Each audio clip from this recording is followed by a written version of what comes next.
Hello everyone, welcome back. हम लोग last वाले क्लास में यहाँ फेज डायग्राम तक हम लोग सारा डिस्कशन कर लिए थे। अब इसको रिपीट करने का कोई अब मतलब नहीं है। जहाँ पे भी आपको डाउट रहेगा आप पुराने वाले लेक्चर से देख सकते हैं उसको।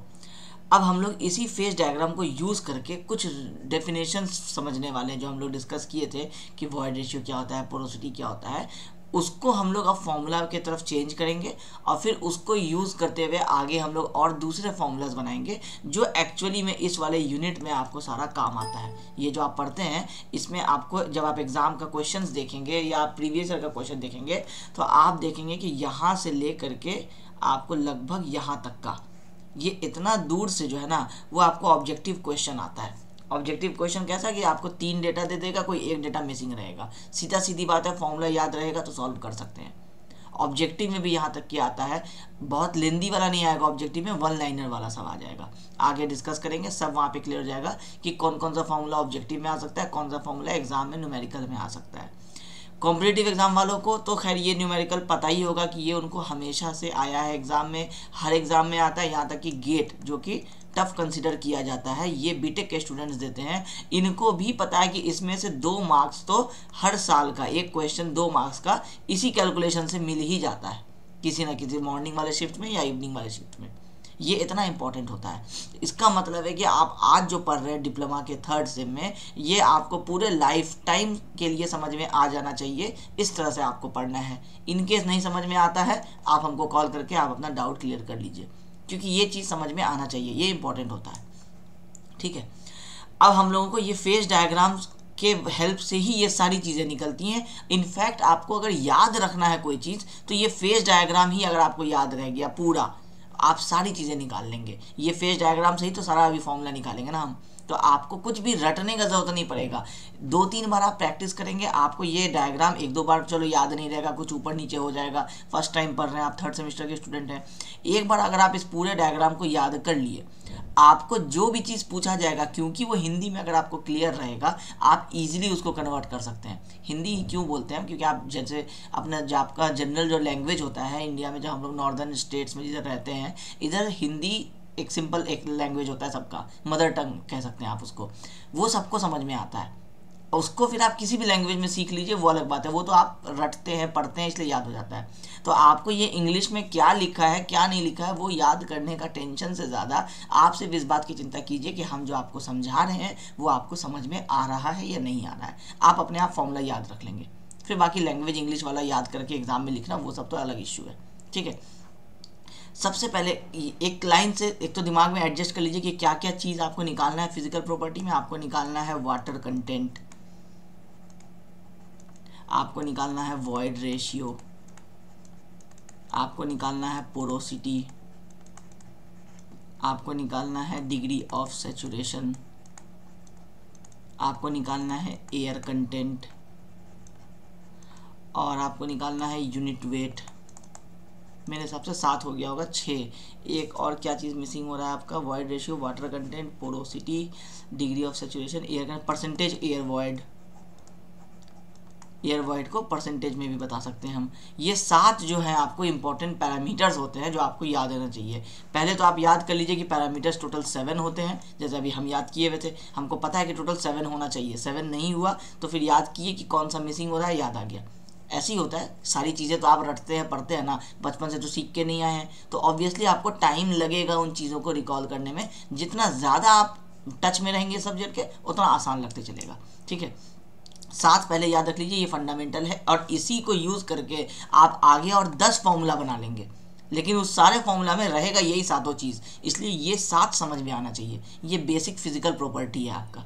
ठीक है, अब हम पहले आपको समझा देते हैं, पूरा आगे सब लिखा हुआ है फॉर्मूला। डायरेक्टली फॉर्मूला जाके फॉर्मूला देखिएगा, आपको लगेगा रटना है, हम आपको सारी चीज़ें यहाँ समझा देते हैं। मान लीजिए आपको बोला जाता है कि वाटर कंटेंट निकालिए। इस वर्ड को पहले समझने की कोशिश कर लीजिए। वाटर कंटेंट मतलब आप बात कर रहे हैं इस सॉइल मास की ना, यहाँ से लेके यहाँ तक, इस पूरे सॉइल मास में आपको अगर पूछ रहा है कि वाटर का कंटेंट कितना है, इसका मतलब है कि वाटर कितना है बता दीजिए। अब क्योंकि इसमें कोई हाइट वाइट वाला तो कोई इश्यू है नहीं, तो आप इसको कोई वैल्यू तो बता नहीं सकते हैं कि 40 है या 50 है। ये 100 भी हो सकता है, हाइट 200 भी हो सकता है, कुछ भी हो सकता है ना। सीधा सीधी बात है, परसेंटेज में बता दीजिए कि जितना बड़ा भी सैंपल है उसमें कितना परसेंटेज वाटर कंटेंट है। इससे एक चीज़ ये याद आएगा आपको कि सारी चीज़ों को कोशिश करना है कि परसेंटेज में रखना है। ठीक है, समझाने के लिए हम आपको ये सारा लॉजिक समझा रहे हैं। अगर आपको वाटर कंटेंट पूछ रहा है, इसका मतलब है कि अगर अब आप वेट की तरफ से देख लेते हैं, वाटर कंटेंट में जनरली आप क्या जानना चाहते हैं, कितना लीटर पानी हो सकता है, यही सब चीज़ तो आप निकालते हैं ना। तो अगर आप वेट का इस्तेमाल कीजिएगा, आप दोनों में से किसी भी साइड जा सकते हैं इस्तेमाल करने के लिए, आसानी के लिए बता रहे हैं, क्योंकि टेक्स्ट बुक में आपको फॉर्मूला भी वैसा ही मिलेगा, इसलिए हम आपको ऐसे समझा रहे हैं कि अगर आप वाटर निकालना चाहते हैं, वाटर कंटेंट, जिसका मतलब है आप वाटर का कुछ मात्रा बताना चाहते हैं, कितना अमाउंट है, तो अगर आप वाटर का वेट आप अब किस में निकालना चाहते हैं, वाटर का वेट आप निकालना चाहते हैं इस पूरे मास में। अब इस पूरे मास में इसका वेट क्या है, 0 ही है, तो इसको तो हम लोग वैसे भी इग्नोर करके चलते हैं। मान लेते हैं कि अब ये रहा मेरा सैंपल, यहाँ से लेकर के यहाँ तक। जब वाटर की हम बात कर रहे हैं तो मेरा काम का सैंपल सिर्फ यहाँ से लेकर के यहाँ तक का है, क्योंकि एयर वाले का वेट का तो हम वैसे भी कोई हमको फ़ायदा नुकसान होने नहीं वाला है। तो हमको अगर वाटर का वेट निकालना है तो किस में निकालना है, पानी कहाँ है, यहाँ तो आप अलग अलग फेज डायग्राम में दिखा दिए। एक्चुअल में क्या है, ये पूरा जो अभी हम आपको शेड कर रहे हैं ये पूरा मिट्टी है। हम आपको बता रहे हैं कि ये फॉर्मूला कैसे बना, क्योंकि अभी आपको लॉजिक फिर आपको लगेगा कि कुछ और हो रहा है, हम आपको समझा रहे हैं, इसलिए जो हम समझा रहे हैं उसको बस ध्यान से समझिए, हमेशा याद रहेगा। एक्चुअल में ये जो रेड वाला हम शेड किए हैं ये पूरा मिट्टी था। अब आपको एक्चुअल में कोई फॉर्मूला निकालना है लेबोरेटरी में जिसको आप प्रैक्टिकली लाइफ में यूज़ करने वाले हैं, तो 3 फेज का हेल्प तो लेंगे, लेकिन लॉजिक जो है उसको तो हटा नहीं सकते ना, वो तो रखना पड़ेगा। ये पूरा सॉइल था और इसी सॉइल के अंदर में जहाँ जहाँ पे भी आपको गैप दिखा, आप मान के चले कि उसमें पानी भर गया है। अब आपको कोई पूछ रहा है कि पानी का वेट बताओ, या मान लेते हैं चलिए आधा में पानी भरा, थोड़ा सा में एयर भी रह गया, कोई आपको पूछ रहा है कि पानी का वेट बताओ, वाटर कंटेंट बताओ। तो वाटर कंटेंट किस में, वाटर कंटेंट इस सॉलिड्स में आपका कितना है, यही एक्चुअल होता है, जिसको 3 फेज में हम लोग अलग अलग करके दिखा देते हैं। तो आपको अगर कोई वाटर कंटेंट पूछता है तो ये क्या हो जाएगा, wait of water by wait of soil, solids जो था उसके अंदर कितना पानी आ रहा था, ये बताएगा आपको वाटर कंटेंट। ठीक है, इसी को हम लोग थ्योरी में जब पढ़ते हैं तो हम लोग बोल देते हैं is it the ratio of weight of water to the weight of solid sample, weight of soil, ये हम लोग लिख देते हैं। ठीक है, ये यहाँ से समझ में आ जाना चाहिए कि आपको वाटर कंटेंट किसको कहते हैं हम लोग। सॉइल के अंदर में मिट्टी, क्योंकि अब आप मिट्टी निकाले और आप उसको वहाँ पे कुछ बिल्डिंग बनाने वाले हैं, आपको जानना है वहाँ पे वाटर कंटेंट कितना है, तो वहाँ पे फिर ये आप इस अलग अलग तो नहीं पढ़ रहे हैं ना, वहाँ तो एक्चुअल केस है कि एक पूरा सॉइल सैंपल था, मान लीजिए आप 2 किलो का निकाले, 5 किलो का निकाले, 10 किलो का निकाले, उस सॉइल में कितना पानी है, तो सॉइल का वेट कितना है, पानी का वेट कितना है, उससे परसेंटेज हम लोगों को पता चल जाएगा कि सॉइल में पानी कितना है, सिर्फ ये जो सॉइल है हम लोगों का इसमें पानी कितना है। ठीक है, ये हो गया मेरा वाटर कंटेंट। अब दूसरा आपको मान लीजिए बोला गया वॉइड रेशियो बताइए। वॉइड रेशियो मतलब क्या है कि कितना खाली जगह है उसका रेशियो बताइए, किसके रेस्पेक्ट में खाली जगह, इसका मतलब है कि कोई भरा हुआ जगह होगा तभी तो खाली जगह होगा ना। इसका मतलब है कि अगर आपको अब यहाँ पे वॉल्यूम आ जाएगी, क्योंकि अब यहाँ पे एयर क्या है, वॉइड में काउंट होता है ना। अब अगर एयर वॉइड में काउंट होता है, यहाँ तो जब हम वेट की बात कर रहे थे वाटर कंटेंट में तो हमको एयर का काम नहीं था, पहला एक लॉजिक। दूसरा कि वाटर कंटेंट वाले में वेट अगर हम ले भी रहे थे तो इसका वेट 0 होता है, इसलिए हम लोग एयर का कोई बात नहीं की। जैसे ही अब आप एयर का ही बात कर रहे हैं, वॉइड का ही बात कर रहे हैं, इसका मतलब है कि एयर तो कैलकुलेशन में रहेगा ही रहेगा, पानी चाहे रहे चाहे नहीं रहे, अब एयर रहेगा। पिछले वाले में वाटर कंटेंट में एयर का कोई बात नहीं था, पानी था, यहाँ पे पानी का कोई बात नहीं होगा, एयर का बात होगा। अब आपको वो कह रहा है वॉइड का रेशियो बताइए। वॉइड किसको कहते हैं, ये पूरा यहाँ से लेकर के यहाँ तक वाले जगह को हम लोग वॉइड बोलते हैं, चाहे पानी हो चाहे नहीं हो, पूरा खाली जगह रहेगा। ठीक है, इसका रेशियो वो पूछ रहा है, तो वॉल्यूम ऑफ जो वॉइड है रेस्पेक्ट में किसके, वही सेम सॉइल के। जब आप किसी मिट्टी को खोद के बाहर निकाल रहे हैं, मान लीजिए आप 200 m³ मिट्टी को खोदे, अब 200 m³ मिट्टी में अगर 50 m³ मिट्टी के जगह पे हवा था, खाली जगह था, तो आप जो टोटल एक्सकेवेट कीजिएगा तो बाहर लाके जब आप, जैसे फॉर एग्जांपल यहाँ पे आपका कुछ ऐसे मिट्टी रखा हुआ है, आप इसको क्या किए, जेसीबी लगा करके आप इस मिट्टी को उठवाना शुरू किए। अब आपको पता है कि यहाँ जो आप मिट्टी रखे थे ये टोटल 200 m³ रखे थे। आप जब इस मिट्टी को उठा करके यहाँ पे ला के रखे तो आप देखिए कि यहाँ पे 150 m³ बचा। कैसे ऐसा हो गया, यहाँ तो 200 था, मान लीजिए यहाँ ला के रखे तो पूरा का पूरा 200 ही आना चाहिए था, लेकिन जब आप यहाँ पे 200 रखे, हो सकता है इसके अंदर में कुछ गैप्स होंगे जो ज़्यादा होंगे, हो सकता है ये कॉम्पैक्ट करके नहीं रखा हुआ होगा। जब आप इस पूरे को उठाए और आप यहाँ पे ला करके रखे, और यहाँ पे हो सकता है कि आप उसको जैसे जेसीबी से जब रखे, हो सकता है आप उससे थोड़ा सा उसको कॉम्पैक्ट कर दिए होंगे, तो अब यहाँ पे सॉइल बचा 150 m3। इसका मतलब है कि आपको एक्चुअल में 150 m3 मिला। इसलिए यहाँ पे वॉइड रेशियो जो है फील्ड पे आपको ये जानना बहुत ज़रूरी हो जाता है कि वॉइड रेशियो कितना है। उसी हिसाब से तो पता चलेगा ना कि एक्चुअल में अब कोई बोल देगा 80% वॉइड रेशियो है, और आपको कोई बोल देगा कि 1 बीघा का खेत है, जाके वहाँ से मिट्टी उठा करके ले आओ, तो आपको पता है ना कि उस 1 बीघा में 20% ही आपको मिट्टी मिलना है, 80% तो खाली जगह मिल जाएगा, वॉइड मिल जाएगा। एक आइडिया के लिए समझा रहे हैं आपको। तो इसलिए वॉइड रेशियो का रोल बहुत इंपॉर्टेंट हो जाता है। आगे सारे कैलकुलेशन में वाटर कंटेंट पूछे ना पूछे, वॉइड रेशियो का बहुत जगह पे इस्तेमाल होने वाला है, ठीक है। तो आपको वॉल्यूम ऑफ वॉइड बताना है किसमें, वॉल्यूम ऑफ सॉलिड के रिस्पेक्ट में, कि ये जो आपका सॉइल, सेम वही वाला कहानी कि ये पूरा आपका क्या है, सॉइल है, पूरा सॉइल है, तो इस वाले में आपका एयर कितना रह गया था। तो आपको बताना है कि वॉल्यूम ऑफ वॉइड जो है सॉलिड के रिस्पेक्ट में कितना है।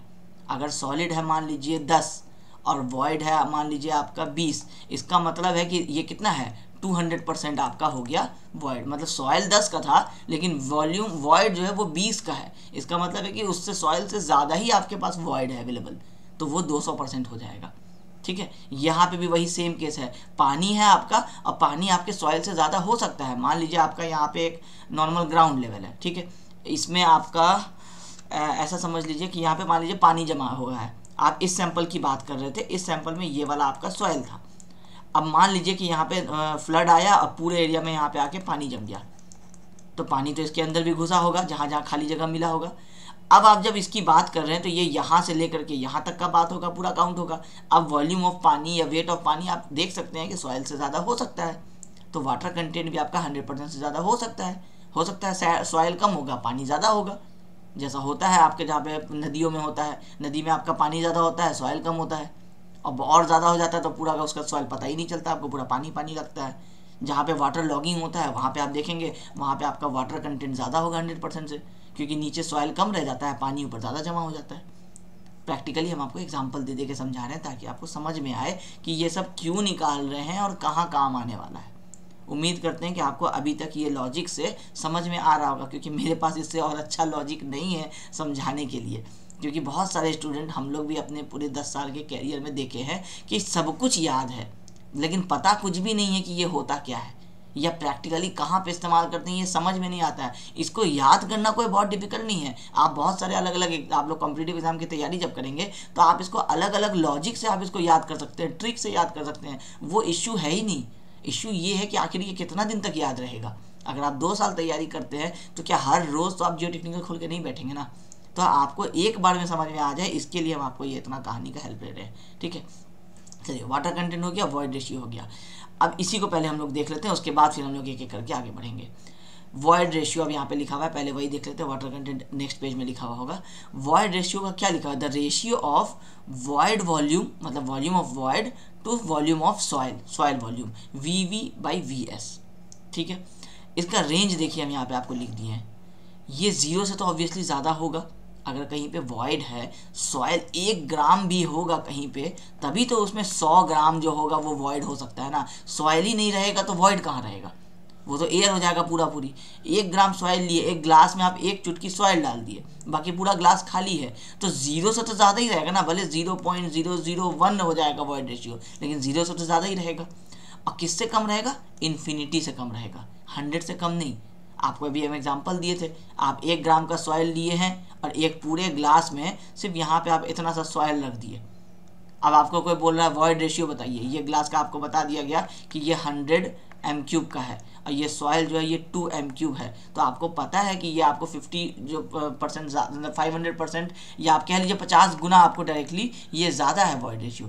तो ये कहाँ तक जा सकता है, इन्फिनिटी तक जा सकता है। इन्फिनिटी से छोटा रहेगा और 0 से बड़ा रहेगा, इस चीज़ का ध्यान रखना है। ये इक्वल टू साइन ना लगे इसलिए हम इसको हटा देते हैं। ये इक्वल टू नहीं है, ये इन्फिनिटी है, ठीक है। और ये लेस देन का सिंबल है, ये मतलब यहाँ पे भी इक्वल नहीं लगा हुआ है, ये ध्यान रखना है। एग्जाम में क्या करता है, कॉम्पिटिटिव एग्जाम में या फिर आपके SBT के ऑब्जेक्टिव वाले एग्जाम में आपको ये रेशियो दे देगा और कहीं पे इक्वल कर देगा, कहीं पे ग्रेटर कर देगा। तो ये कहानी समझ में आ जाना चाहिए, अपने आप याद हो जाएगा कि करेक्ट क्या है। कितना चीज़ को रटिएगा। हम बार बार यही समझाते हैं कि रटना की कुछ भी नहीं पड़ेगा, हम समझाएंगे लॉजिक के साथ में, आपको सब समझ में आ जाएगा। ठीक है, चलिए अब वॉइड रेशियो हो गया। वाटर कंटेंट भी कहीं लिखे होंगे, water content the ratio of amount of water, कितना वाटर का वेट था और सॉइल के रेस्पेक्ट में कितना उसका वेट था, WW/WS। यही चीज़ हम आपको समझाए थे। वाटर कंटेंट के साथ भी हम आपको सेम समझाए थे कि ये क्या होगा, इन्फिनिटी से कम होगा, पानी दलदल होगा या पानी जमा हो गया कहीं पे तो बहुत पानी हो गया सॉइल के कंपैरिजन में। सेम इस ग्लास में इतना सा आप मिट्टी रखे, अब पूरे को पानी से भर दिए, तो जैसे पहले हवा था पूरा, तो हवा बहुत ज़्यादा हो गया, इन्फिनिटी तक चला गया, वैसे ही अब पानी इन्फिनिटी तक चला जाएगा और 0% से ज़्यादा रहेगा। ठीक है, तो ये वाला चीज़ भी याद रहना चाहिए, ये वॉइड का और वाटर कंटेंट का एक ही जैसा होता है। ठीक है, अब तीसरा प्रॉपर्टी में आ जाइए, इसको हटा देते हैं। तीसरा प्रॉपर्टी आपका क्या है, पोरोसिटी। अब पोरोसिटी क्या होता है, आपको पता है कि जैसे यहाँ पे आप एक कुछ ऐसा मान लीजिए आप यहाँ पे एक फोम रखे हैं, इसके ऊपर आप यहाँ पे पानी गिरा रहे हैं, पानी आपका इस पार हो जाता है। ये क्यों हुआ, क्योंकि ये फोम जो होता है ये आपका पोरस मटेरियल होता है, ये पानी को आर पार जाने देता है। उसी तरह से अब आपका ये लैंड है, यहाँ पे आपका पानी जमा हुआ, आज 2 दिन बाद आप देखेंगे ये पानी नहीं रहेगा, यहाँ पे कहाँ चला गया, पूरा इवापोरेट तो हो नहीं गया, क्योंकि 100 डिग्री आपका टेम्परेचर थोड़ी पहुँच गया वहाँ पे। तो पानी जब पूरा इवापोरेट नहीं हुआ और बहुत जल्दी एक दिन के अंदर में, या कई बार आप देखेंगे सुबह जमा हुआ और शाम में ख़त्म हो गया, इसका मतलब है कि ये पानी कहाँ हो गया, अंदर पर्कुलेट कर गया। अंदर पर्कुलेट कर गया तो कैसे पर्कुलेट कर गया, सॉइल को हटा करके बाहर तो नहीं ला दिया, सॉइल भी वहीं पे है लेकिन पानी भी अंदर चला गया। इसका मतलब है कि ये जहाँ जहाँ हम ये लाइन बनाए हैं वहाँ पे आपका वॉइड्स अवेलेबल था, तभी तो ये अंदर गया ना। और ये अंदर जाते जाते कहाँ चला गया, सीधा ग्राउंड वाटर पे जा करके मीट कर गया आपका, जो अंदर आपके पानी अवेलेबल है। तो इसका मतलब है कि अगर आपको पोरोसिटी की बात करनी होगी, अब वॉइड रेशियो किसको बोलते थे, volume of void by volume of solid, जो सॉइल का सॉलिड है उसके रेस्पेक्ट में कितना वॉइड है। अब जब आप पोरोसिटी की बात कीजिएगा तो इस पूरे सैंपल की बात हो रही है ना, कि पूरे सैंपल में पानी यहाँ से आखिरी पानी जो है वो यहाँ तक आकर के चला गया, इसके नीचे अब सैंपल नहीं, इसके नीचे सीधा वाटर टेबल है। तो इसका मतलब है कि इस पूरे सैंपल की बात हो रही है। तो वॉल्यूम ऑफ वॉइड रहेगा तभी तो पानी अंदर पर्कुलेट हो रहा है ना, पोरोसिटी तो प्रॉपर्टी वही है, रास्ता देखेगा पानी चला जाएगा। तो volume of void by total volume जो है ये आपका पोरोसिटी कहलाएगा। दोनों फॉर्मूला देखिए लगभग आपको एक जैसा दिखेगा, ई भी और नीटा भी। Volume of void by volume of solid है यहाँ सिर्फ, यहाँ volume of void by total volume है। याद रखने में भी आसान होगा, रिलेट करने में भी आसान होगा अगर आपको स्टोरी पता रहेगा तो। ठीक है, सेम यहाँ पे देख लीजिए पोरोसिटी का ratio of void volume to total volume. क्यों हुआ वो कहानी समझा दी, पानी पर्कुलेट करने वाला पानी जमा होता है, 6 घंटे में पानी खत्म हो जाता है, कैसे खत्म हो जाता है वो स्टोरी इसलिए समझाए ताकि ये याद रहेगा कि पोरोसिटी किसको बोल रहे हैं हम लोग। अब ये वैल्यू आपको याद हो जाना चाहिए। ठीक है, अब मान लीजिए कि पानी कहीं से पर्कुलेट होकर के जा रहा है, ये आपका टॉप सरफेस है ग्राउंड का, मान लीजिए यहाँ पे आपका वाटर टेबल है, यहाँ पे आपका ग्राउंड लेवल है। अब पानी इसके अंदर पर्कुलेट होकर के जा रहा है। ठीक है, कभी ऐसा हो सकता है क्या कि ये टोटल वॉल्यूम है, इससे आपका वॉइड का वॉल्यूम ज़्यादा हो जाए। यहाँ ये पूरा यहाँ से लेके यहाँ तक मिट्टी है, यहाँ पे आपको ये 3 गैप, अभी हम एग्जांपल के लिए दिखाएं, मान लीजिए बहुत गैप आ गया, इतना कोई गैप आ गया, लेकिन ऐसा तो नहीं हो सकता ना कि सॉइल से ज़्यादा हो जाएगा वॉइड्स। कितना भी होगा तो ये टोटल सॉइल है इस डब्बा में, इस डब्बा में अगर टोटल सॉइल है तो 99% आपका वॉइड हो सकता है, 1% सैंड रहेगा, लेकिन 100% से बियॉन्ड तो नहीं जा सकता है ना, क्योंकि अगर बियॉन्ड कैसे चला जाएगा, टोटल सॉइल ही इतना है तो वॉइड उससे ज़्यादा कैसे हो जाएगा। इसका मतलब है कि अब पोरोसिटी इन्फिनिटी तक तो नहीं जाएगा, ये कहाँ से कहाँ तक वेरी करेगा, ये 0 से 100% तक वेरी करेगा।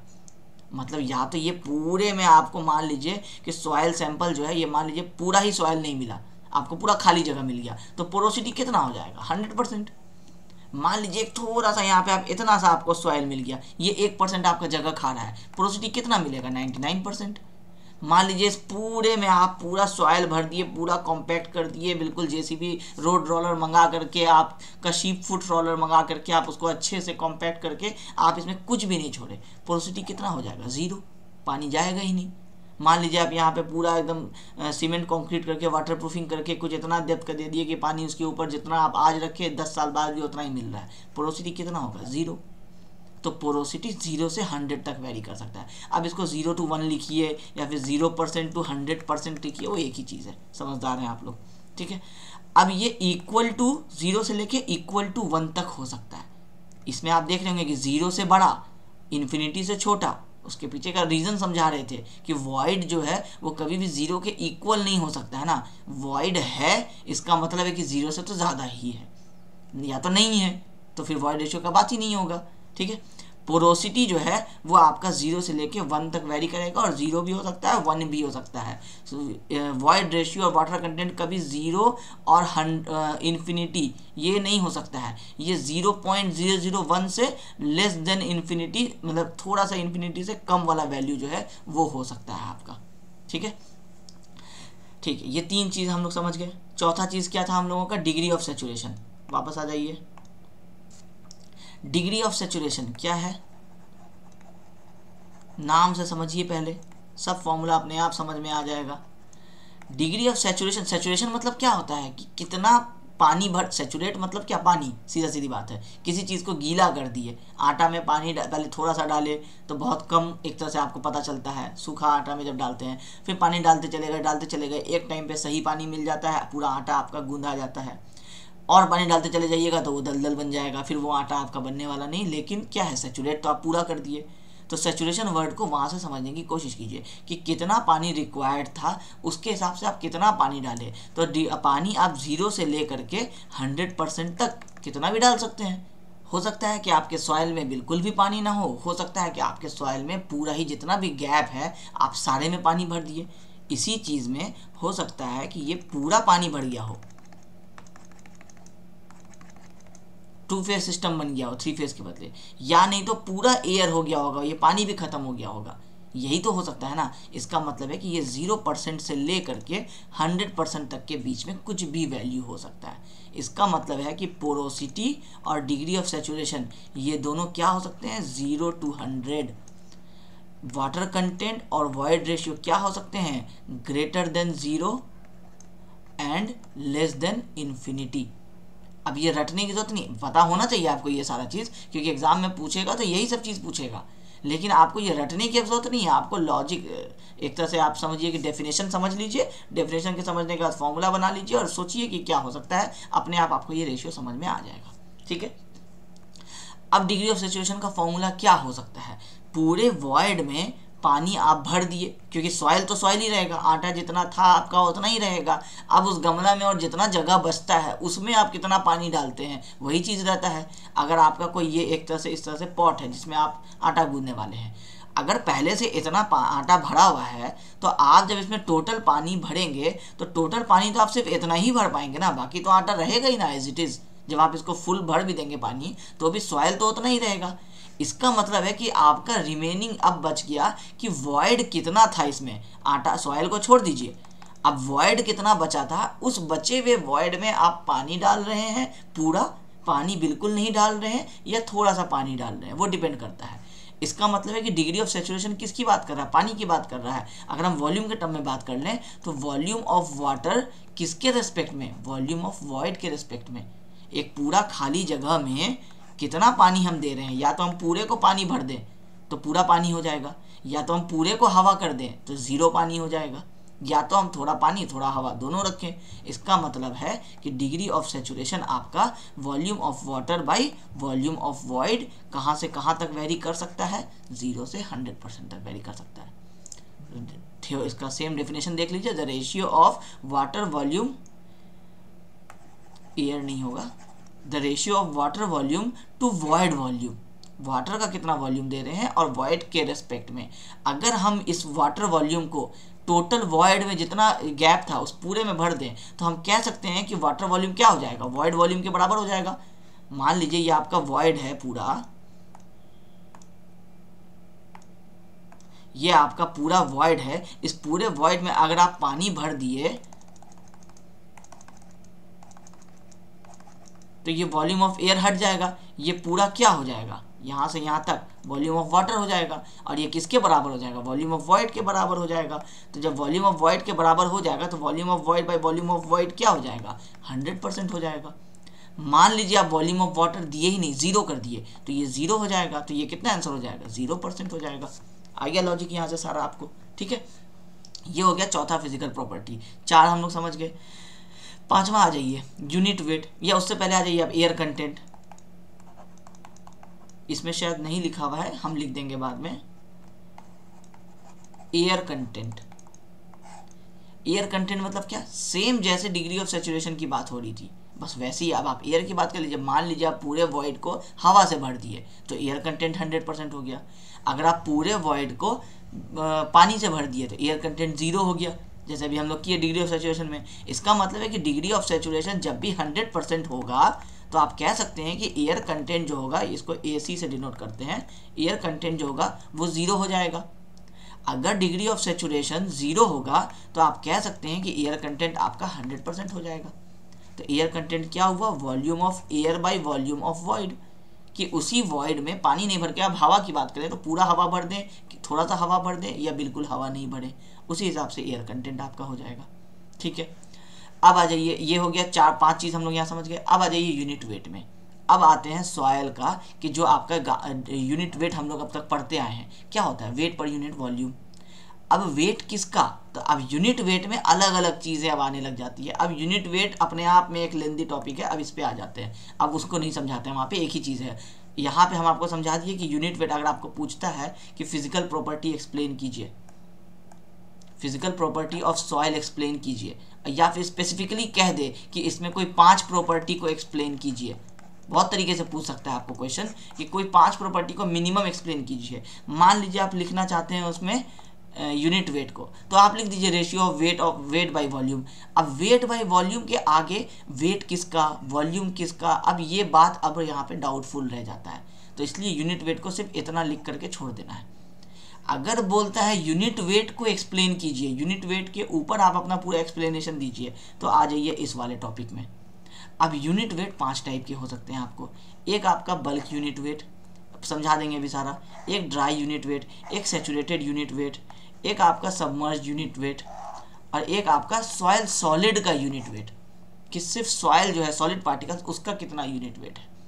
अब ये पांचों इसलिए एक्सप्लेन करना ज़रूरी है क्योंकि कभी भी यूनिट वेट को सिर्फ ऐसे गामा बोल देने से काम नहीं चलेगा। अब सॉइल मैकेनिक्स में अगर आप बोलिएगा कि पानी भी मौजूद है तो उसका भी कुछ वेट होगा, क्योंकि अब खाली अगर गैप है, एयर गैप है, तो उसका तो वेट आपको पता है 0 लेके चलते हैं हम लोग 3 फेज सिस्टम में। अगर आप बोल रहे हैं कि उसमें पानी भरा हुआ है तो पानी का वेट भी तो किसी चीज़ के ऊपर आएगा ना। आप अपने हाथ में एक ग्लास रखिए, उस ग्लास में आप सिर्फ सॉइल सॉलिड को डाल दीजिए और उसमें आप उसको उठाइए, अब बाद में आप उसमें पानी डाल दीजिए, तो आपको फील होगा ना खुद कि हवा हट करके वहाँ पे पानी आ गया है। तो हवा तो 0 था, पानी का अपना वेट होता है गामा W, तो इसका मतलब है कि आपको हाथ पे वेट फील होगा। तो इसीलिए यूनिट वेट का जब भी बात किया जाता है तो पांचों टाइप के यूनिट वेट आपको क्लियर होने चाहिए, ठीक है। अब क्या क्या है एक एक करके समझते हैं, सब आसानी से याद हो जाएगा। बल्क यूनिट वेट, आप साइट पे गए, इतना सा कोई मिट्टी एक्सकेवेट किए, उस पूरे मिट्टी को उठा करके आप ले आए आप अपना टेस्ट वेस्ट सब करने के लिए। आप कुछ नहीं देखे कि इसके अंदर पानी है कि हवा है कि सॉइल है, आप सीधा सीधी मिट्टी एक्सकेवेट किए, जो जैसा प्रॉपर्टी उसके अंदर था एज इट इज़ उठा के आप ले आए। तो अभी आपको कोई पूछेगा कि इसके अंदर पानी लाए हो कि नहीं, कुछ हवा लाए हो कि नहीं, आप बोलेंगे सर हम डायरेक्टली एक्सकेवेट किए, सीधा उठा के आपके सामने ही ला रहे हैं, अभी हमको कुछ नहीं पता है, इसमें सब कुछ मिला हुआ है पहले से।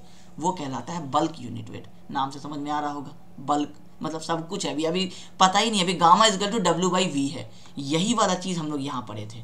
यहाँ जब हम लोग यूनिट वेट की बात कर रहे थे तो बल्क यूनिट वेट की ही बात कर रहे थे। सब कुछ है, अभी कुछ नहीं पता है कि क्या कितना होगा इसमें, ठीक है। तो ये आपको समझ में आ गया एक चीज़, उम्मीद करते हैं कि समझ में आ रहा होगा हम जिस तरीके से आपको समझा रहे हैं। The ratio of weight to volume of soil mass. Soil mass जब भी आप लिखा हुआ देखेंगे ना, इसका मतलब क्या है, पूरा का पूरा वो सिस्टम जो हम आपको समझाए थे कि यहाँ नीचे समझिए वाटर टेबल है, वहाँ तक का आप पूरा सॉइल जो है जो आपके काम में आने वाला है, जो आपका लोड उठाएगा, जो हम आपको समझाए थे कि एक्टिव जोन पैसिव जोन समझाए थे, ये उस एक्टिव जोन की बात हो रही है। पैसिव जोन का हमको क्या करना है, पैसिव जोन में तो मेरे बिल्डिंग का कोई प्रेशर फील ही नहीं होगा, वो तो मेंटल और कोर तक पहुंच जाएगा, हमको उससे थोड़ी मतलब है। हमको मतलब है सिर्फ एक्टिव जोन से। तो हम एक्टिव जोन की बात करते हैं जिसके प्रॉपर्टी के वजह से मेरा बिल्डिंग फेल हो सकता है, मेरा रोड फेल हो सकता है। हम सिर्फ उस प्रॉपर्टी की बात करेंगे ना, पूरे दुनिया का ठेका थोड़ी लेके बैठेंगे। ये चीज़ हम आपको इसलिए समझा रहे हैं ताकि आपको दिमाग में एक इमेज सेट हो जाए, ठीक है। तो ये वाला सॉइल मास का मतलब जब भी आप सॉइल मास देखेंगे मतलब सब है, ठीक है। अब आपको जानने का मन हुआ कि इसमें अगर पानी नहीं मौजूद है, तो पानी नहीं है इसका मतलब क्या है, एयर है और सॉइल है, तो आप उसका यूनिट वेट निकालना चाहेंगे। तो जब पानी नहीं मौजूद है इसका मतलब क्या है, ड्राई है। तो जब ड्राई यूनिट वेट निकालना चाहेंगे तो बचा क्या, वेट ऑफ वाटर ज़ीरो हो चुका है, ठीक है ही नहीं, आप मान के चल रहे हैं। वेट ऑफ एयर आप वैसे ही ज़ीरो लेके चलते हैं, बचा क्या, वेट ऑफ सॉलिड ही तो बचा ना। बस वेट बाय वॉल्यूम ही करना है, लेकिन इस बार किसका वेट लेंगे, सिर्फ सॉइल को उठाएंगे, गर्म करेंगे आग में या ओवन में गर्म करेंगे, एयर वेयर सब निकल जाएगा, पानी वानी सब निकल जाएगा, सूखा जो बचेगा उसको वेट लेंगे, उसके वॉल्यूम से डिवाइड करेंगे, वो यूनिट वेट मिल जाएगा। अब उसके आगे हम लोग लगा दिए डी, ड्राई यूनिट वेट पता चल गया, ठीक है। अब एक प्रॉपर्टी पता चला आपको बल्क में से, मान लीजिए आपको जानना है कि पानी इसके अंदर मिक्स है। अब हमको जानना है कि ये पानी मिक्स है तो फिर इसका यूनिट वेट कितना होगा। इसका मतलब है कि वो जो सॉइल है जिसके अंदर आपका ये इतना दूर सॉइल था और इस सॉइल के अंदर पानी भी आपका मिला हुआ है, आप पूरा का पूरा इसको उठा के पहले वजन कर लीजिए, क्योंकि ये सॉइल क्या हो गया, सैचुरेटेड सॉइल ही तो हो गया ना। जहाँ जहाँ एयर गैप था वहाँ पे आप पानी मिला दिए। अब आपको जानना है कि इस मिलावट वाले चीज़ का यूनिट वेट कितना है। आपको पता है कि ये गामा डी से तो बाहर ही निकलेगा, क्योंकि गामा डी में wait of solid by volume था, इसमें आप ऐड कर दिए वेट ऑफ वाटर भी। अब आप बोल रहे हैं कि ये डब्ल्यू सैचुरेटेड हो गया, मेरा wait of solid plus wait of water मिला करके डब्ल्यू सैचुरेटेड बन गया। ऑब्वियसली न्यूमरेटर बढ़ा दिए तो वेट गामा बढ़ेगा। इसका मतलब है कि गामा सैचुरेटेड जो हो जाएगा वो सैचुरेटेड वाला जो सॉइल है उसका वेट डिवाइडेड बाय वॉल्यूम तो पूरा ही रहेगा, ठीक है। अब यहाँ से आपको एक आइडिया मिलना शुरू हो गया होगा, अगर कोई पूछेगा गामा डी और गामा सेट में ज़्यादा कौन सा होगा वैल्यू, तो आपको पता रहेगा कि पानी ऐड किए तो वेट बढ़ गया सॉइल सॉलिड का। इसका मतलब है कि गामा सैचुरेटेड जो है वो आपका ग्रेटर रहेगा गामा ड्राई से, ठीक है। आपको ये चीज़ समझ में आ रहा है, ये आगे काम आएगा आपको, खास करके एसएससी वालों को तो बहुत ज़्यादा ही काम आएगा। बहुत सारे लोग इस कोर्स को, एसबीटी वाले को, बहुत सारे लोग ऐसे भी देख रहे हैं जो कॉम्पिटिटिव एग्जाम की तैयारी करते हैं, और आप लोग कॉलेज वाले स्टूडेंट्स भी इसको देख रहे हैं। तो ये सबके हिसाब से हम एक बार में ही जनरल समझा देते हैं कि कॉलेज वाले को मे बी ये रिलेशन का काम नहीं पड़ सकता है, मे बी अगर पढ़ा तो ऑब्जेक्टिव में पढ़ेगा 1 मार्क्स में।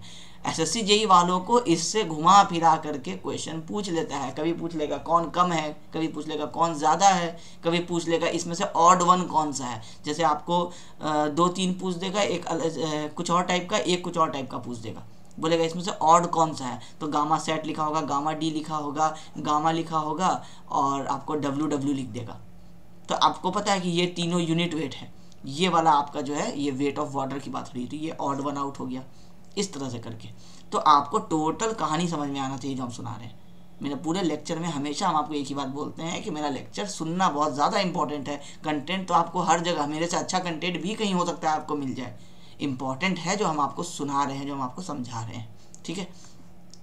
ठीक है, ये सैचुरेटेड यूनिट वेट भी हम उम्मीद करते हैं आपको समझ में आ रहा होगा। अब आया आपको सॉइल सॉलिड का, सिर्फ सॉइल सॉलिड की बात होगी। इसमें क्या था, इसमें ड्राई वाले की बात हो रही थी, ये कहाँ गया, dry unit wait. Gamma D क्या था, wait of solid by volume. यहाँ पे क्या बात कर रहे हैं, सिर्फ सॉइल सॉलिड की बात कर रहे हैं। हमको यूनिट वेट जानना है, लेकिन जानना है कि जो मेरा सूखा हुआ सॉइल है वो उसका जितना वॉल्यूम है उसके हिसाब से उसका कितना यूनिट वेट है। एक पार्टिकुलर टाइप का ये यूनिट वेट हो गया जो जनरली आप नहीं सुनते हैं, इसलिए हम आपको इसको अंडरलाइन कर देने, क्योंकि आपको सुन के लगेगा कि सर ये तो गामा डी के बराबर ही हुआ। गामा डी के बराबर नहीं हुआ। गामा डी क्या कह रहा था कि एक पूरा सैंपल आप उठा के लाए, इस पूरे सैंपल में मान लीजिए कि आपका पानी था 30% और आपका सॉइल सॉलिड जो था वो 70% था। तो आपको अगर यह वैल्यू दे देते हैं, चलिए इसको मान लेते हैं, पानी मान लीजिए 3 था और ये मान लीजिए आपका 12 था सॉइल सॉलिड, तो टोटल सैंपल कितना हो गया, 15 हो गया। 15 वैल्यू का, यूनिट अभी नहीं बताते हैं कुछ भी। तो अगर पानी 3 था और ये सॉइल 12 था, तो आपको अगर कोई पूछ रहा है कि हमको ड्राई यूनिट वेट बताओ, तो आप क्या कर रहे हैं, 12/15 कर दे रहे हैं। 12 क्या है, सॉइल सॉलिड का अपना, और डिवाइडेड बाई टोटल कितना था, 15 था।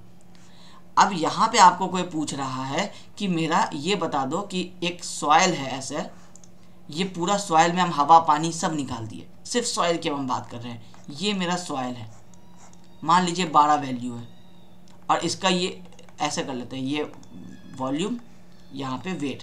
मान लीजिए ये भी 12 है, मान लीजिए ये भी 12 है।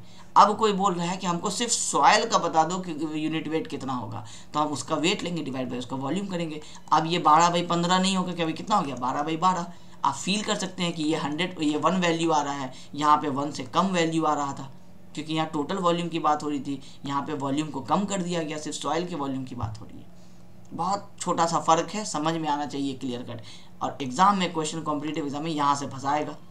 और आप एक बार जियो टेक्निकल पढ़ रहे हैं, 3rd सेम के स्टूडेंट हैं, हम चाहेंगे कि इस कंटेंट को जो आप देख रहे हैं ये आपको लाइफ टाइम काम आए, तभी तो आपको वर्थ लगेगा कि आप जियो टेक्निकल का एक कोचिंग भी लिए और आपको चीज़ भी नहीं समझ में आया, फिर कहीं और से पढ़ना ही पड़ रहा है, तो फिर फ़ायदा क्या हुआ मेरे पढ़ाने का। तो मेरे से पढ़ने का हम टारगेट ही यही रखते हैं कि कुछ इस तरह से दिमाग में सेट हो जाए कि एग्ज़ाम के पहले तो आप रट करके आप अपना एग्ज़ाम तो दे लेंगे, लेकिन चीज़ समझ में आना ज़रूरी है। वो दोबारा बहुत लोगों को ये चांस नहीं मिलता है लाइफ में कि वो चीज़ों को दोबारा उसी तरीके से समझ ले। आपको हम जो देना चाहते हैं वो यही चीज़ देना चाहते हैं कि जो भी मिस हो गया पहले कोई बात नहीं, आप हमसे पढ़ रहे हैं, हम दोबारा सारी चीज़ें याद दिला देंगे। ठीक है, अब बात आती है सबमर्ज यूनिट वेट कहाँ पे यूज़ हो सकता है। आपका मान लीजिए ये आप एक मैदान था, इस मैदान में फिर वही कहानी कि आपका ये सॉइल सैंपल था, मान लीजिए फ्लड आ गया, इतना पानी इसके ऊपर में जमा है और इसके अंदर में आपका यहाँ तक तो सॉइल था ही, इसके ऊपर वाटर था ही आपका, लेकिन अब एक्स्ट्रा और वाटर एक्यूमुलेट हो गया। अब ये सॉइल जो है ये सबमर्ज्ड हो गया, पूरे पानी में दबा हुआ है। आप फील कर सकते हैं कि सॉइल से ज़्यादा आपका क्या है, वाटर है। अगर हम इसको ऐसा समझे, शॉर्ट ट्रिक पहले हम आपको समझा देते हैं कि अगर हम इसको सैचुरेटेड मान ले कि पूरा सॉइल में पानी भर गया है तो सैचुरेटेड हो गया, उसमें से हम क्या करते हैं, वाटर का वेट निकाल देते हैं।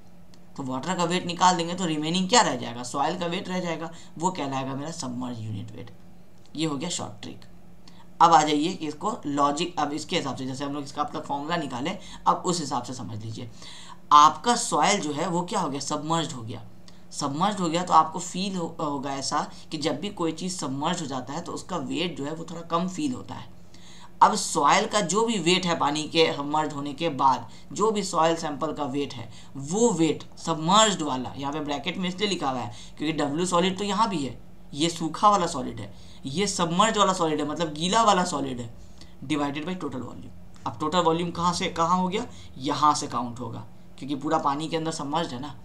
तो ये आपका आ गया है गामा सबमर्ज्ड का। इसी को हम आपको पहले ही बता दिए दूसरे तरीके से कि gamma saturated minus gamma W भी करेंगे तो भी गामा सबमर्ज ही निकलेगा और एग्जैक्टली वही वैल्यू निकलेगा। गामा डब्ल्यू आपको पता है, आप पानी का लेके चलते हैं 9.81 किलो न्यूटन पर मीटर क्यूब, ये आप लेके चलते हैं। राउंड फिगर में हम लोग कई बार इसको 10 किलो न्यूटन पर मीटर क्यूब भी ले लेते हैं, कोई इशू नहीं है, वो डिपेंड करता है एग्जाम में अगर स्पेसिफिकली मेंशनड है तो लीजिए, वरना जो मर्जी हो वो ले लीजिए। ठीक है, स्टैंडर्ड ये वाला वैल्यू होता है। ठीक है, ये हो गया हम लोगों का सारा यूनिट वेट। यहाँ पे अगर पढ़ना है तो थ्योरी पढ़ लीजिए, the ratio of unit weight of soil solid to the total volume of soil solid. ठीक है, यहाँ पे है this term is used for soil below water table. Exam वही समझा दिए, एक सेम चीज़ हम वाटर लॉगिंग से समझा दिए, ये वाटर टेबल के उसमें भी यूज़ किया था। मान लीजिए यहीं पे आपका वाटर टेबल है, ऐसा ही मान लीजिए कि वाटर टेबल है, तो वाटर टेबल के नीचे में जो सॉइल रहेगा उसमें पानी ज़्यादा रहेगा। नदी का जो बेस होता है उसका जो सॉइल होता है वो उतना हार्ड आपको नहीं फील होता है, उसमें आप पैर रखेंगे तो पैर अंदर चला जाता है। क्यों? क्योंकि वो बहुत लाइट हो चुका होता है। बस वही चीज़ को ये यहाँ कहना चाह रहा है कि जो सबमर्ज्ड वाटर है, सबमर्ज्ड सॉइल है, उसका जो वेट है उसका डिवाइडेड बाई जो टोटल वॉल्यूम है, उस रेशियो को हम लोग क्या कहते हैं, सबमर्ज्ड यूनिट वेट कहते हैं। ठीक है, तो total W gamma is equal to W by V के ऊपर आप टोटल 5 चीज़ जाने, dry unit weight, saturated unit weight, bulk unit weight, soil solid का यूनिट वेट और सबमर्ज्ड यूनिट वेट। ठीक है, ये हो गया आपका यूनिट वेट के अंदर का सारा कहानी।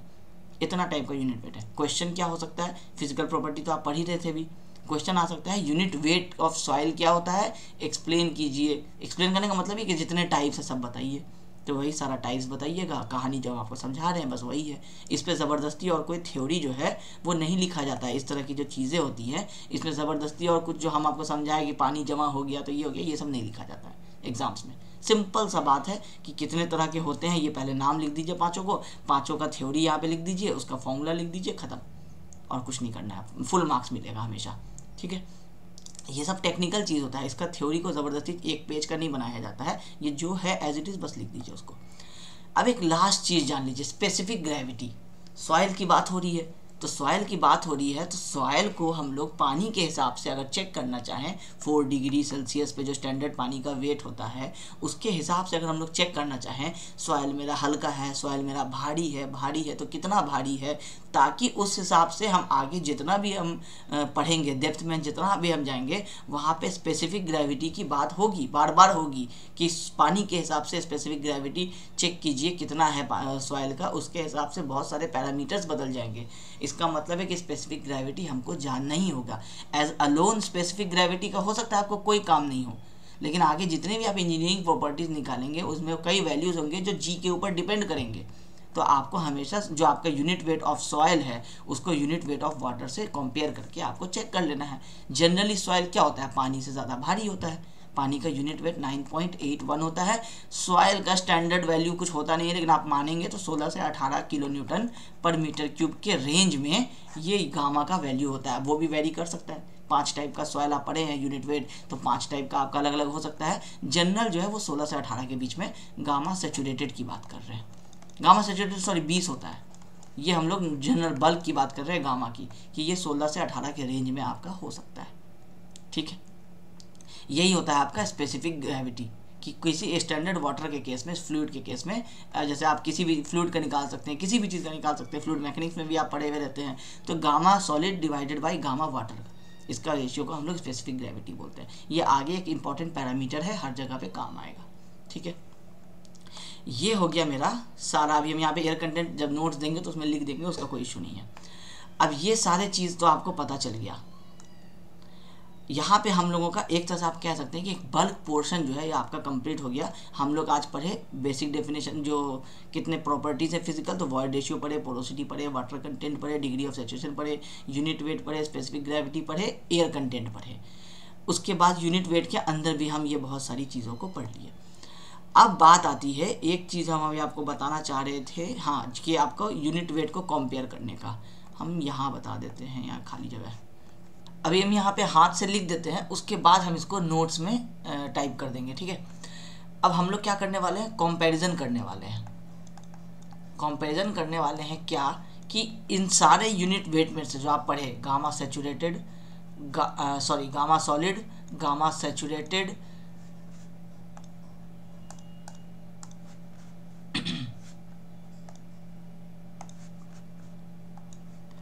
बल्क यूनिट वेट आप पढ़े गामा, और आप पढ़े गामा ड्राई यूनिट वेट, और एक पढ़े आप गामा सबमर्ज्ड। ठीक है, ये 5 टाइप के आप यूनिट वेट पढ़े। अब इन पांचों का रिलेशन क्या है, आखिर कौन सा वेट जो, कौन सा गामा सबसे ज़्यादा होगा, कौन सा गामा सबसे कम होगा।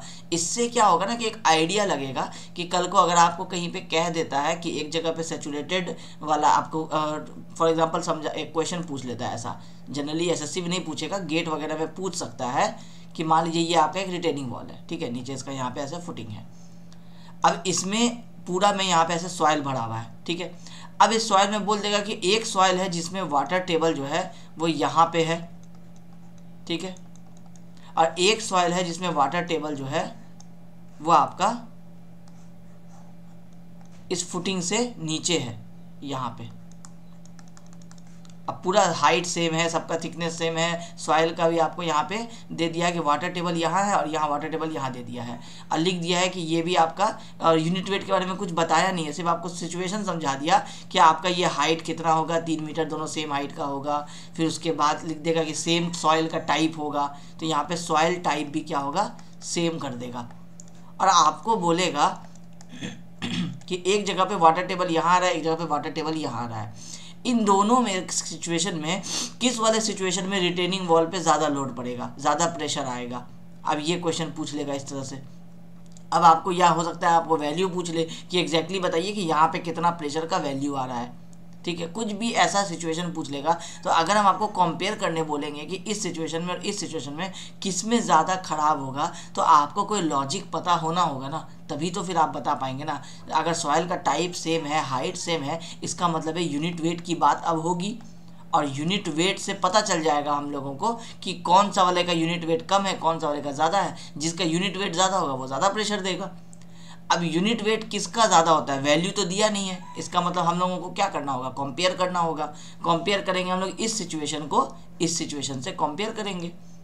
अब ये कैसे कंपेयर करेंगे, पानी यहाँ नीचे है, मतलब है कि यहाँ तक का जो सॉइल है ये पूरा आपका प्रेशर देगा रिटेनिंग वॉल पे। तो ये वाला सॉइल क्या है, आपको ड्राई फील हो रहा है। अभी अगर पानी वाटर टेबल नीचे है तो हम लोग मान लेते हैं कि ये ड्राई है, या फिर ये आपका गामा हो सकता है, बल्क, जैसे इसमें हो सकता है कुछ अपना वाटर का पार्टिकल्स हो, कुछ एयर का पार्टिकल्स हो। इन जनरल आपको यहाँ पे गामा दे दिया है या गामा डी दे दिया है, यही दोनों सिचुएशन हो सकता है, क्योंकि वाटर टेबल तो नीचे है आपका। मान लीजिए यहाँ पे वाटर टेबल यहाँ है, तो यहाँ बोल दिया कि इधर गामा है और इधर बोल दिया कि गामा सैचुरेटेड है। ऑब्वियसली पानी है यहाँ तक, तो ये वाला मिट्टी तो सैचुरेटेड होगा ना। अब दो सिचुएशन बता दिया आपको। अब आपको कैसे पता चलेगा कि इसमें ज़्यादा प्रेशर आ रहा है, तो इसमें ज़्यादा प्रेशर आ रहा है, ये कैसे पता चलेगा, इस कंपैरिजन से जो हम आपको अभी समझाएंगे। सबसे ज़्यादा यूनिट वेट अगर इन पांचों में किसी का होता है तो गामा सैचुरेटेड, गामा सॉलिड का होता है। ये क्या है, हम यहाँ पे लिख देते हैं सॉलिड, या कलर चेंज कर देते हैं, या वैसे भी ये तो नोट्स में हम इसको टाइप करके लिखेंगे ही ना, तो हम अभी फ़िलहाल लिख देते हैं, कलर पे ध्यान नहीं देते हैं। ये हम लोगों का है सॉलिड का, ये है हम लोगों का सैचुरेटेड का, ठीक है, ये है हम लोगों का बल्क का, ये है हम लोगों का ड्राई का, और ये है हम लोगों का सबमर्ज्ड का। तो सबसे ज़्यादा जो वेट होता है ये होता है गामा सॉलिड्स का। अब आप समझने के लिए, अब क्वेश्चन दिमाग में आ सकता है कि ऐसा क्यों, हमको कैसे पता है। आप खुद ही इमेजिन कीजिए कि गामा सैचुरेटेड मतलब क्या है, गामा मतलब क्या है, W/V, ठीक है। अब एक पूरे कंटेनर में इतना सा सॉइल है, बाकी वाटर और एयर रहता, हम कह रहे हैं हमको सिर्फ सॉइल सॉलिड का अगर जानना है यूनिट वेट, तो हम सॉइल का W/सॉइल का ये जो वॉल्यूम है पूरा ये लेंगे। ये वॉल्यूम कम है, अगर हम इस पूरे सिचुएशन का वॉल्यूम ले लेते ये वाला वॉल्यूम, तो सॉइल तो मेरा इसमें भी W यही रहता, क्योंकि सॉइल का वेट तो उतना ही ना जितना सॉइल है, लेकिन V जो क्या होता बड़ा हो जाता, V बड़ा हो जाता तो ये गामा क्या हो जाता, कम हो जाता। यहाँ पे V आपका सबसे कम है, इससे ज़्यादा कम और V किसी भी केस में आपको मिल नहीं सकता है, क्योंकि आपका सिर्फ सॉइल की ही बात हो रही है, तो इससे ज़्यादा कम V और कहीं मिलेगा नहीं। तो सबसे कम V है तो सबसे ज़्यादा गामा का वैल्यू मिलेगा। एक लॉजिक यहाँ से आपको समझ में आ जाना चाहिए। तो गामा सॉलिड जो है ये सबसे ज़्यादा होता है। इसके बाद क्या है कि इस पूरे कंटेनर को, अगर आप यहाँ तक सॉइल था, इसके बाद इस पूरे को आप पानी से ऐसे दिखा दीजिए, मतलब जहाँ भी अब आपका वॉइड था आप पूरे को पानी से भर दिए, तो सॉइल का वेट जो था वो तो था ही, पानी का वेट भी उसमें ऐड हो गया, और इस बार वॉल्यूम क्या हो गया, टोटल वॉल्यूम हो गया। तो वॉल्यूम तो बढ़ा, डिनोमिनेटर बढ़ा, लेकिन न्यूमरेटर भी बढ़ा। तो ये जो आता है ये इसके बाद आता है, ये फर्स्ट हो गया, ये आपका सेकंड हो जाता है। इसका यूनिट वेट फर्स्ट के कंपैरिजन में थोड़ा कम हो जाता है। तो सबसे बड़ा हम लोगों का क्या हो गया, गामा सॉलिड हो गया। उससे बड़ा हम लोगों का गामा, उससे छोटा हम लोगों का गामा सैचुरेटेड हो गया। गामा सैचुरेटेड से छोटा हम लोगों का गामा हो जाता है बल्क। बल्क वाले में क्या होता है कि यही सेम कंटेनर, इसी वाले में हम बना देते हैं, ये इतना सॉलिड था, अब पूरा वाटर नहीं रख करके सिर्फ इतना वाटर रखे, अब बाकी को खाली जगह मान लिए, तो खाली जगह में एयर है, तो एयर का वेट तो लिए नहीं, वाटर का वेट ज़रूर कम हो गया हम लोगों का, वॉल्यूम अभी भी उतना ही है। तो जैसे ये W थोड़ा सा कम हो गया तो ये वैल्यू इससे क्या होगा, कम हो जाएगा। तो गामा क्या हो गया, गामा सैचुरेटेड से थोड़ा कम हो गया। फिर उसके बाद क्या आया, गामा डी, मतलब अब गामा से भी छोटा क्या है, गामा ड्राई। इसमें क्या किए, आप पानी हटा दिए, अब आपका ये सूखा हुआ सॉइल, पूरे इस वॉल्यूम की बात हो रही है, तो सूखा हुआ सॉइल ये W डिवाइडेड बाई ये टोटल ज़्यादा वाला वॉल्यूम, ये इससे भी छोटा हो गया गामा से। और लास्ट में आपको आ गया गामा सबमर्ज्ड।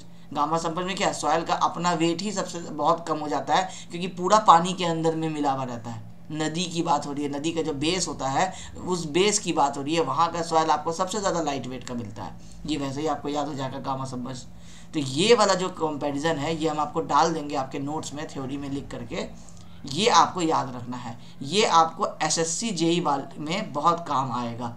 आज आप हमसे जियोटेक्निकल पढ़ रहे हैं तो हम इस तरह से आपको पढ़ा ही दे रहे हैं कि आपको ये चीज़ हमेशा के लिए अगर समझ में आ गया है आज, कल को आप अगर इसका नोट्स बना के रखते हैं या फिर आप ये PDF को अपने पास सेव करके रखते हैं, जब भी आप कभी SSC की तैयारी करने जाएंगे आप देखेंगे कि वहाँ ये कंपैरिजन बताया जाता है।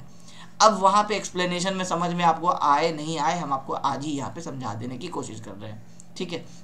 कई बार होता है कोचिंग इंस्टीट्यूट्स में, उसके स्पीड की वजह से कई बार समझ में नहीं आता है और दोबारा पूछने का टाइम नहीं हो पाता है या फिर नहीं पूछ पाते हैं स्टूडेंट्स। तो यहाँ पे हम आपको, क्योंकि रिकॉर्डेड क्लास है लेकिन फिर भी हम आपको कोशिश कर रहे हैं कि आपके मन में जहाँ जहाँ सवाल आ सकता है हम सारे को यहाँ पे इंक्लूड करके उस तरह से समझाने की कोशिश कर रहे हैं, ठीक है। तो उम्मीद करते हैं कि आपको सॉलिड, सैचुरेटेड, बल्क, ड्राई और सबमर्ज के बीच का रिलेशन समझ में आ गया होगा। एग्जाम में कई बार उल्टा भी पूछ लेता है। एसएससी जेई में क्या करेगा, आपको बोल देगा कि इसको अरे इसमें से कौन सा इंक्रीजिंग ऑर्डर में है, तो सबमर्ज सबसे पहले आ जाएगा, सबसे कम है, उससे ज़्यादा डी, उससे ज़्यादा गामा, उससे ज़्यादा सैचुरेटेड, उससे ज़्यादा एस हो जाएगा। 4 ऑप्शन दे देगा, इसी को किसी को आगे पीछे कर देगा। एसबीटी के ऑब्जेक्टिव में ये चीज़ नहीं कर देगा, ये अरेंज वाला नहीं पूछेगा, कंपैरिजन इस तरह से नहीं पूछेगा, लेकिन पूछ देगा कि कौन सा यूनिट वेट है जो सबसे ज़्यादा होता है, और 4 ऑप्शन दे देगा इसी में से, unit bulk unit wait, dry unit wait, submerge unit weight, saturated unit wait. तो आपको ये कंपैरिजन याद रहेगा, तभी तो आपको पता रहेगा कि गिवन ऑप्शन में से सैचुरेटेड सबसे ज़्यादा है, क्योंकि सॉइल सॉलिड का दिया नहीं है। अगर ऑप्शन में सॉइल सॉलिड रहेगा तो वो सबसे ज़्यादा होगा। तो ये 1 2 3 4 5 ये आपको बस याद रख लेना है। अब इसको याद करने का बहुत सारा लॉजिक हो सकता है। इसको शॉर्ट ट्रिक देखिएगा तो ऐसे है, एस एस यहाँ पे कुछ नहीं, फिर डी एस, मतलब ये नॉर्मल गामा हो गया, ये गामा एस था, ये गामा सैचुरेटेड था, एस से सेट कर लीजिए, और डी एस या डी से सबमर्ज, कुछ भी ऐसे याद कर लीजिए। बहुत सारा तरीका हो सकता है सबका याद करने का, तो जैसे भी हो बस इसको याद कर लीजिए, या नहीं तो इस लॉजिक से याद कर लीजिए। ठीक है, ये हो गया मेरा कंपैरिजन कि यूनिट वेट का मेरा कंपैरिजन क्या है। अब हम लोग टोटल क्या क्या पढ़ लिए, हम लोग पढ़ लिए आपको ये सारे जितना भी हम लोगों का फिजिकल पैरामीटर्स हो सकता था, इसमें हम लोग वॉइड रेशियो पढ़ लिए, पोरोसिटी पढ़ लिए, हम लोगों का water content, degree of saturation, unit weight, specific gravity, और कितने टाइप के यूनिट वेट हो सकते थे, ये हम लोग पढ़ लिए। अब हम लोगों को जानना है कि अब इन सारे पैरामीटर्स को आपस में कंपेयर किया जा सकता है। जैसे एग्जाम में क्वेश्चन क्या देता है कि किसी सॉइल का गामा बता देगा, उस सॉइल का जी बता देगा, और आपको ई बता देगा, और साथ में कुछ लैंग्वेज दे देगा, और आपको इसमें से कोई एक चीज़ पूछ लेगा। फॉर एग्जांपल आपको डब्ल्यू पूछ देगा, इस तरह से करके। अब वो लैंग्वेज में से आपको क्या होगा, एस निकल के आ जाएगा। जी और ई क्वेश्चन में दे दिया है, पूछ रहा है आपको डब्ल्यू। आपको ये वाला रिलेशन अगर याद रहेगा तो आप इसमें देखेंगे कि ये 3 चीज़ आपको नोन है, 2 डायरेक्टली क्वेश्चन में दे देगा, और एक एस को लैंग्वेज में क्या करेगा, इंग्लिश में लिख करके छुपा देगा, ताकि आप अगर समझ जाएंगे तो आपको एस का वैल्यू मिल जाएगा, और फिर ये क्वेश्चन बन जाएगा।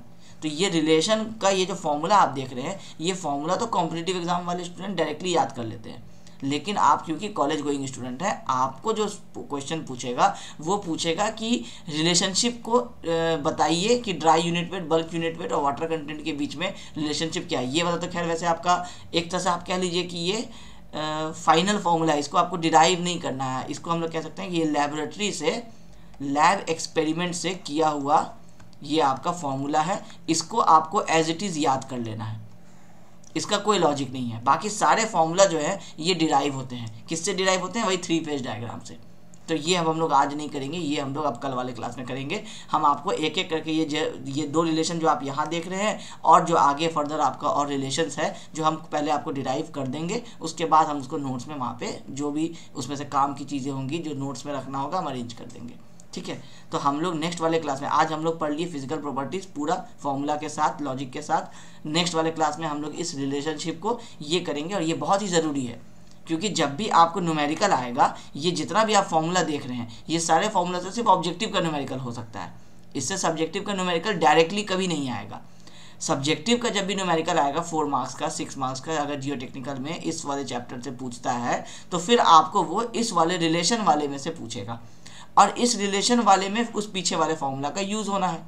तो बेसिक आपको पता होना चाहिए कि ई क्या होता है, वॉल्यूम वॉइड रेशियो क्या होता है कि volume of void by volume of solid.